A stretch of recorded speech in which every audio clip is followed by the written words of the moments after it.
Welcome to Mission Gathering Christian Church, Charlotte.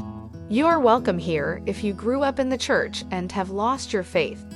If you are in a moment of deconstruction or reconstruction, if scandals, politics, and hate have led you into doubt. We want you to know that you are more than what you produce. You are more than your past. Our time together is not about trying to fix you. Because, child of God, you are not broken. Our time here is not about being productive. It's about being fully present here and now. So through our practice and attention, we can connect to the deepest part of ourselves, so that together we may more clearly see the divine within, outside of, and beyond ourselves. So if you are Asian, Latinx, Black, white, or Indigenous, if you are male or female, trans, or non-binary, if you are 3 days old, 30 years old, or 103 years old, if you've never stepped foot in a church, or if you are Buddhist, Roman Catholic, agnostic, or are a lifelong evangelical, if you are single, married, divorced, separated, or partnered, if you are straight, gay, lesbian, asexual, or bisexual, If you are a Republican, a Democrat, an independent, a socialist, or not registered to vote, if you have or had addictions, phobias, abortions, or a criminal record, if you own your home, rent, live with your parents, or are homeless, if you are fully abled, disabled, or a person of differing abilities, you are welcome to journey with us, to come and share our sacred meal at the table of grace, to join in labor with us in the creation of a better world, to become yourself truly and wholly, welcome one and all.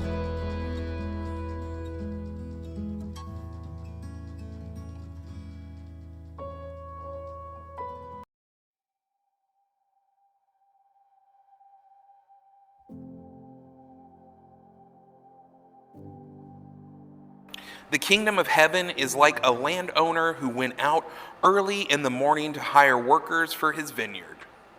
After he agreed with the workers to pay them a denarius, he sent them into his vineyard. Then he went out around 9 in the morning and saw others standing around the marketplace doing nothing. He said to them, "You also go into the vineyard, and I'll pay you whatever is right." And they went. Again, around noon, and then at 3 in the afternoon, he did the same thing. Around 5 in the afternoon, he went and found others standing around, and he said to them, "Why are you just standing around here doing nothing all day long?" "Because nobody has hired us," they replied. He responded, "You also go into the vineyard." When evening came, the owner of the vineyard said to his manager, "Call the workers and give them their wages, beginning with the last ones hired and moving on finally to the first." When those who were hired at 5 in the afternoon came, each one received a denarius. Now when those hired first came, they thought they would receive more, but each of them also received a denarius. When they received it, they grumbled against the landowner. "These who were hired last worked 1 hour, and they received the same pay as we did, even though we had worked the whole day in the hot sun." But he replied to one of them, "Friend, I did you no wrong. Didn't I agree to pay you a denarius? Take what belongs to you and go. I want to give this one who was hired last the same as I give you. Don't I have a right to do what I want with what belongs to me? Or are you resentful because I am generous?" So those who are last will be first, and those who are first will be last. Matthew chapter 20, verses 1 through 16, the Common English Bible translation, the Word of God for the people of God. Thanks be to God.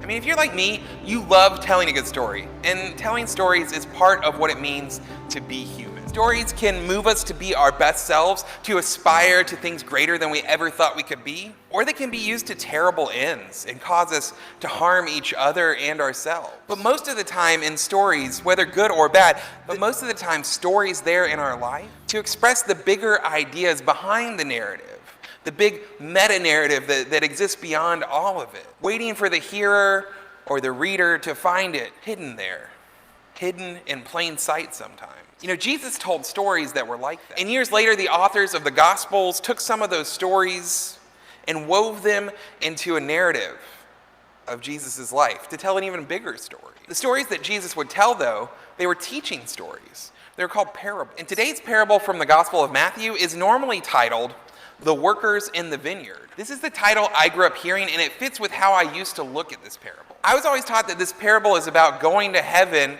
after we die, right? The householder, which is a better translation than landowner, or vineyard owner, depending on which part of the parable you're in, was supposed to be a stand-in for God, is how it's traditionally taught to me. And the workers were interpreted in a few ways. The youth group teaching was always that the first workers were people who got saved at an early age, right? At VBS and kindergarten, they got saved, made a decision to come to Jesus, reject their life of sinning and drinking too many juice boxes. And they spent their whole life doing what they're told. They didn't smoke, they didn't dance, they didn't gamble, they didn't drink. They made sure that true love waited. And the other workers were people that accepted Jesus into their heart at various points in their lives. Until you finally got to the last set of workers, and those were the ones who, on their deathbed, converted, had a moment of salvation, made a decision to invite Jesus into their hearts. And they were just forgiven like everybody else. And so the point of this parable, according to the youth group version that I grew up with, was that you shouldn't be mad that other people get to do all those things and you didn't get to do them because you got saved at an early age. And I'm not a huge fan of this interpretation because I've come to see how the Gospels of Jesus over my years of study and my years of interacting with them, that the Gospels aren't about Jesus telling us how to get to heaven as much as the Gospels are about Jesus telling us how to live in peace and love our neighbors. There's a second really problematic interpretation that I heard a lot growing up. That was the early morning workers were the children of Israel, the Jewish people, the people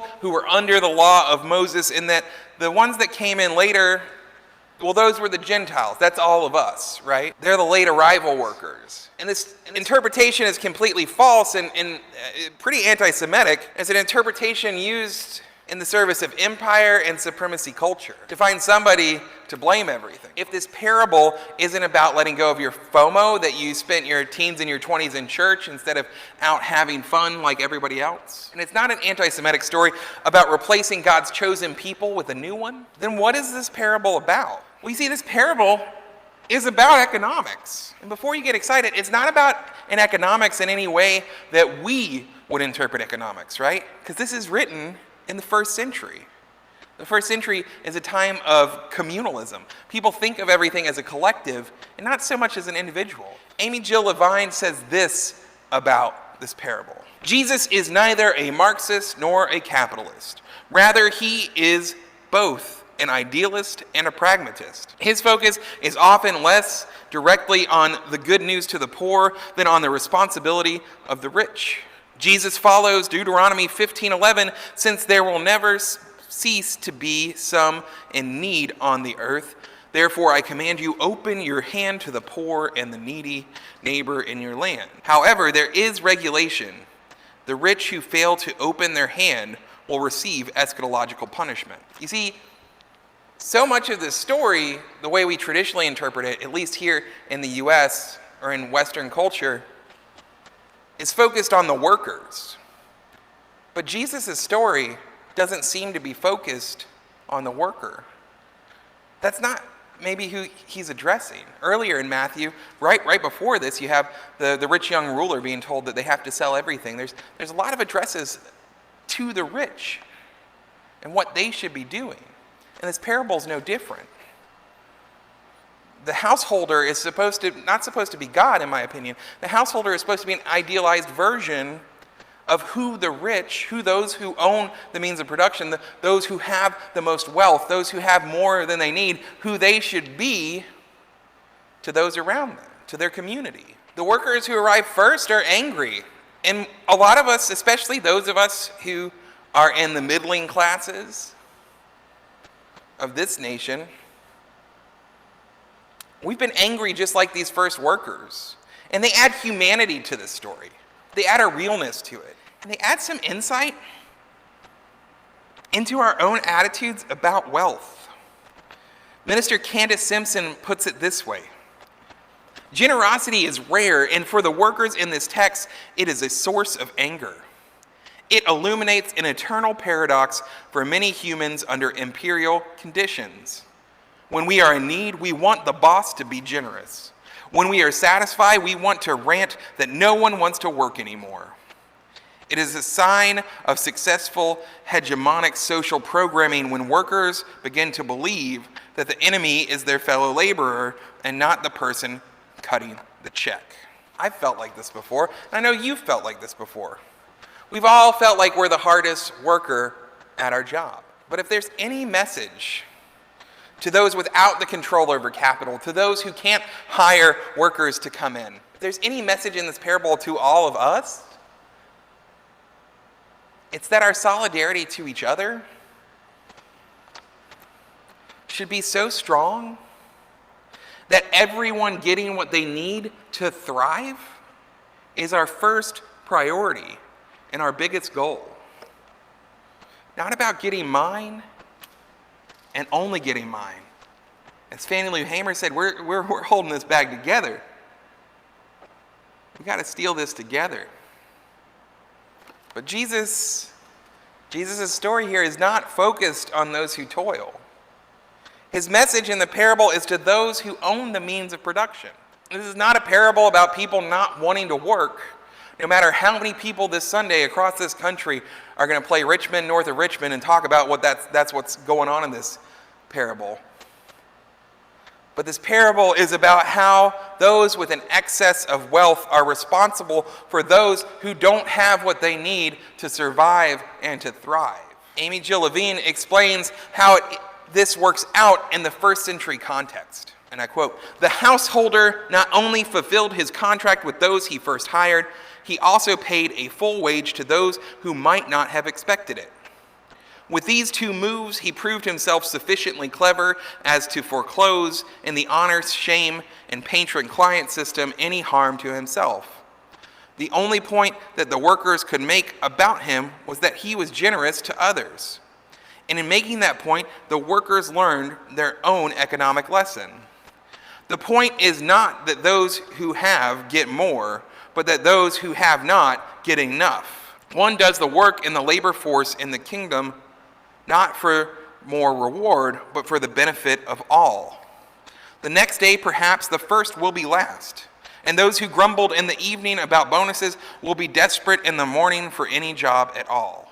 The economic challenge in this parable is that the rich must use their wealth to promote the thriving for all of those around them, especially if those rich want to be a part of the kingdom of heaven, if they want to call themselves a disciple of Christ. And they must promote the thriving even for those who cannot put in a full day of work, because anybody can pay fair wages for fair work, and they should do that.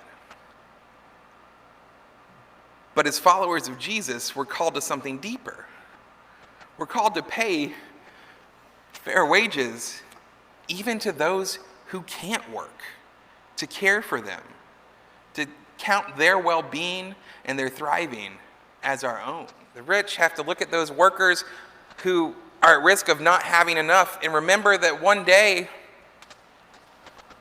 we might be the first, able to toil for the means to thrive, and another we might be the last, in need of those means, in need of the help from someone else, unable to earn what we need for thriving through our own effort and ability.